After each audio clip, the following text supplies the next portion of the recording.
Welcome to Pulp More on the search for a lost literary classic from the Pulp era. No ridiculous cold open today because some activities can really take it out of you. You know what I mean? Like reading the Doomsday. Before we get to all that, let's talk about Harl. Harl Vincent was an American mechanical engineer and science fiction author, born on October 19, 1893, and he died in 1968 at the age of 74. Like so many authors of his age, Vincent was inspired by Hugo Gernsback's amazing stories and subsequently began contributing to the pulps. His first published story was in the June 1928 edition of Amazing Stories. Eventually, Vincent moved to California and slid right into the LA sci-fi scene there, joining the Los Angeles Science Fantasy Society and the Count Dracula Society. Vincent has over 70 short stories published in the pulps, but only one lone novel.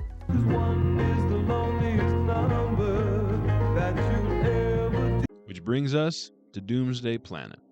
The Sleeping Dead. Planet Ormond spun like a giant spiderweb in outer space, emitting a deadly and mysterious energy force into the galaxy. Aboard the ether ship Meteoric, Donnelly was the first to notice the monotonous throb that pulsed through the ship. Lub-dub, lub-dub. Inexplicable, ominous, deceptively lulling. Inexorably, the Meteoric was pulled towards this rogue planet, a planet that doomed all who set foot there to a living death. As Donnelly and the crew disembarked, they were led to the Cavern of the Sleeping Dead, where they were to meet the last conscious survivor of a planet whose doomsday was not far off. Doomsday Planet was first printed in Tower Books in 1966, and I have the first edition. It is 141 pages and originally cost 50 cents. There is no cover artist mentioned and no visible signature. I like the cover. It's horrifying body horror, and it kind of makes you ask, like, what's happening to this poor guy? Is he turned into some sort of weird bug alien? In fact, I was reading this book in public and I received a couple interesting looks. No hardcover edition was ever published and the paperbacks go for around $10. Alright, let's talk about what I liked. Like I just said, I really like the cover. It's kind of cool, it's interesting. My condition is kind of rough and beat up a bit, but honestly, if I found a better condition somewhere in the wild, I don't think I'd buy it. We're going to keep things short today, gang. I love the initial concept that was teased on the back cover. After reading that, I was very interested in reading this. I say initial concept because the book changes so much. Changes a lot, which I will address in just a moment. And now, the bad. This book feels like a fix-up, a clunky fix-up. But it's not. That's just how bad Vincent's storytelling is. I don't think anybody would believe this story. You can really tell that Vincent is just making this up as he goes along.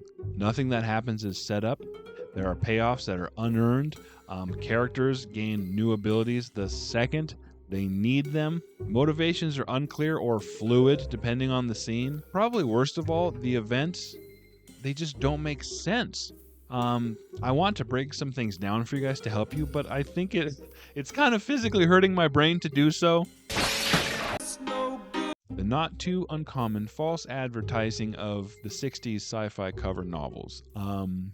This horrifying, interesting cover, no bearing on the story whatsoever. There's no bug aliens. There's no morphing into different species. This was a picture that Tower Books just had lying around, so they slapped it on the front of this turd. Oh no, the ship is out of control. Donnelly, go calm down the passengers. Everybody stay calm. What's the procedure, everyone? What's the procedure? Stay calm! Our protagonist and viewpoint character Jack Donnelly does not move the plot at all. Not even a little bit. He is literally only responsible for keeping people calm. All right, I'm going to level with you all. Most important thing now is that you remain calm. There's no reason to panic.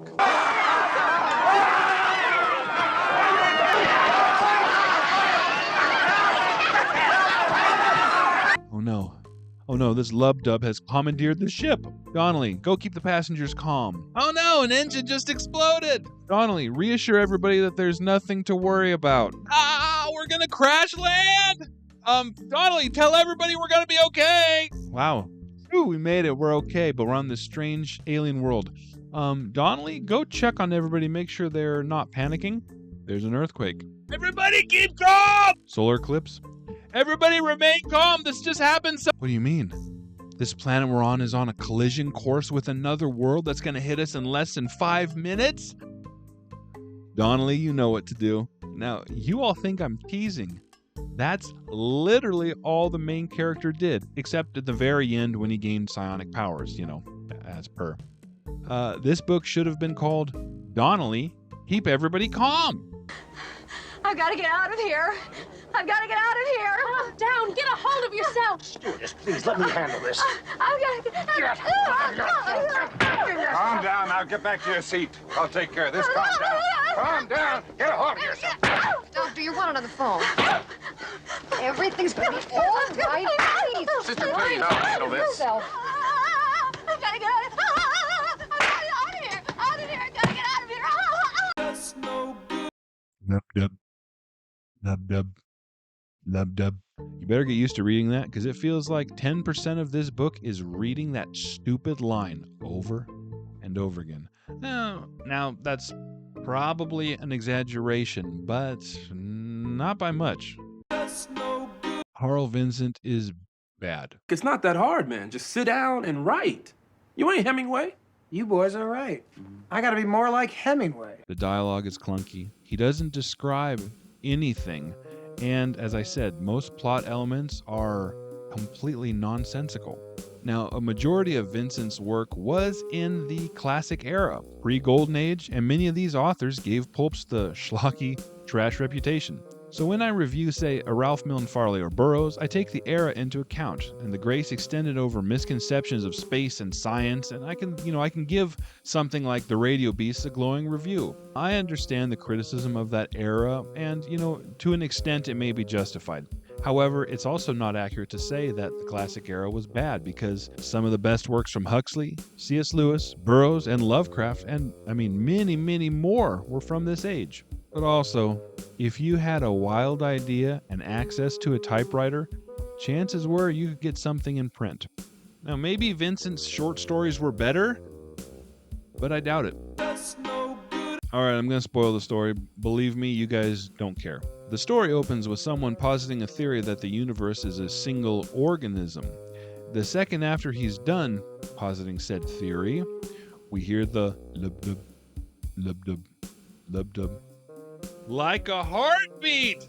A bunch of nonsense happens, and we eventually learn that planet Orem is in danger of a rogue planet sailing through the universe on a collision course, hence the title Doomsday Planet. The two planets hit. The rogue planet was mostly gas, but the impact still sent Orem flying through space. Luckily, Orem gets caught in our own solar system and locks into place. Convenient, right? The gas from the collision planet created an atmosphere, and water, and perfect weather.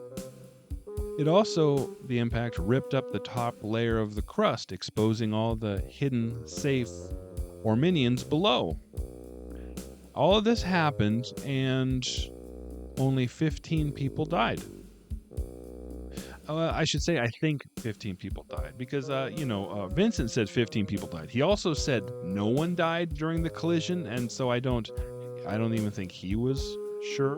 But Orem, this planet devastated by nuclear war, was restored, and the restoration was evidence of universal design, because the universe is all one organism. You know how an organism will just heal wounded parts of his body? I knocked a bunch of books loose. Dang it. Why was the lub-dub luring spaceships in? No idea. What was the lub-dub? Couldn't tell you. Why were people in comas? I don't know. But the biggest question I had was, why was this written? It's not like Vincent had a story to tell. The thing is, he had stopped writing in the 40s, and this came out in 66. At least 20 years later, in the twilight of his life, this comes out. Why? It didn't make sense to me until I read the last paragraph. Well, let me clarify. It still doesn't make sense. Nothing makes sense, but at least Vincent's motivation made sense. Our useless protagonist Donnelly suddenly has psionic abilities. Wow, amazing, right? Very powerful ones. He can even recreate the lub-dub, whatever. We are 3 lines from the end of the book, and Donnelly suddenly expresses concern over Earth and the fact that we have nuclear ability as well, and we might blow ourselves up just like Orem.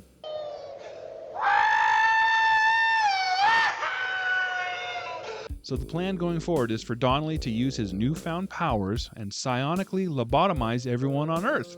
Happy ending, right? That's a good thing, right? Guys? Yeah, that's not creepy at all. Oh, this sucks. Is it fun? The lub-dub causes people to react strangely. I mean, some people, they act out of character. They will randomly fall in love. They'll become hyper-aggressive. It kind of does whatever it needs to do to make things happen in the plot, but eventually it causes people to fall into a deep sleep. They figure out a way to block the lub-dub's effects, so they smash cotton in their ears, but I mean, they can still feel the vibrations from the lub-dub. So luckily, this ship, which we're never told where it's going or why it's going somewhere, they're carrying massive quantities of, you guessed it, foam rubber, for space reasons, I'm assuming. And so they tape foam rubber to the bottom of their shoes and to the bottom of beds and couches, and then they're able to withstand the effects of the lub-dub until they decide to just get rid of all that stuff and fall into comas.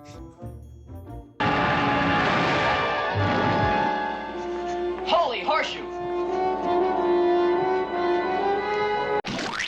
The passengers of the Meteoric, which there are like 10 of them, have a meal at one point. It's just the standard rations. You know what I mean? There's randomly a 3-tiered wedding cake. I've